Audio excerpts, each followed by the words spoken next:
برطانیہ میں عام انتخابات کا میدان سج گیا۔ آج ہونے والے الیکشن میں 5 کروڑ ووٹرز اپنا حق رائے دہی استعمال کریں گے۔ پارلیمنٹ کی 650 نشستوں کے لیے 4,500 سے زائد امیدوار میدان میں ہیں۔ برطانیہ پر آئندہ 5 برس کون حکومت کرے گا، فیصلہ عام انتخابات میں عوام کریں گے۔ پارلیمنٹ کی 650 نشستوں کے لیے 4,500 سے زائد امیدوار انتخابی دنگل میں اتر رہے ہیں۔ حکومت بنانے کے لیے کسی بھی سیاسی جماعت یا جماعتوں کو کم از کم 326 نشستیں درکار ہوں گی۔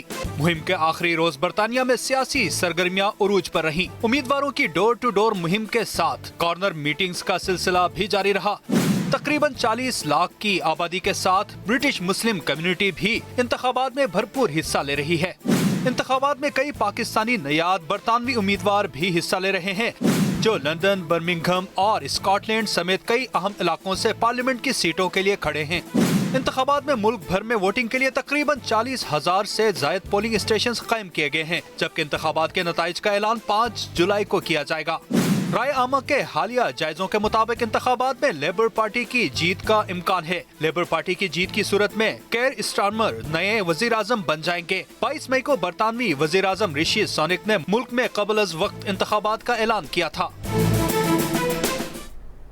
برطانیہ میں انتخابات آج ہونے جا رہے ہیں۔ اب سوال یہ بھی ہے کہ برطانوی پارلیمان ہوتی کیا ہے اور یہ کام کس طرح سے کرتی ہے، جانیں گے ایمن چودھری سے۔ برطانوی پارلیمنٹ دنیا کی سب سے پرانی پارلیمنٹ ہے۔ اسی بنیاد پر اسے مدر آف آل پارلیمنٹ بھی کہا جاتا ہے۔ پاکستانی پارلیمنٹ کی طرح برطانوی پارلیمنٹ کے بھی 2 ایوان ہیں۔ برطانوی پارلیمنٹ کے ایوان بالا یعنی سینٹ کو انگلش میں ہاؤس آف لارڈز اور اردو میں دارالامراء کہا جاتا ہے۔ اس کے ایوان زیریں یعنی قومی اسمبلی کو انگلش میں ہاؤس آف کامنز اور اردو میں دارالعوام کے نام سے پکارا جاتا ہے۔ ہاؤس آف لارڈز کے ارکان کو بادشاہ وزیر اعظم کے مشورے سے نامزد کرتا ہے، جبکہ ہاؤس آف کامنز کے ارکان پاکستانی ارکان قومی اسمبلی کی طرح الیکشن لڑ کر اس کا حصہ بنتے ہیں۔ برطانیہ میں ووٹرز براہ راست وزیر اعظم کا انتخاب نہیں کرتے، اس کی بجائے وہ اپنے مقامی حلقے کی نمائندگی کے لیے رکن پارلیمان کا انتخاب کرتے ہیں۔ ہاؤس آف کامنز کا رکن بننے کے لیے 18 سال سے زائد عمر کا کوئی بھی شہری الیکشن لڑ سکتا ہے۔ قیدی، سرکاری ملازم، جج، پولیس اور فوج کے ملازم الیکشن نہیں لڑ سکتے۔ ووٹ ڈالنے کے لیے کم سے کم عمر 18 سال اور ووٹر لسٹ میں نام شامل ہونا ضروری ہے۔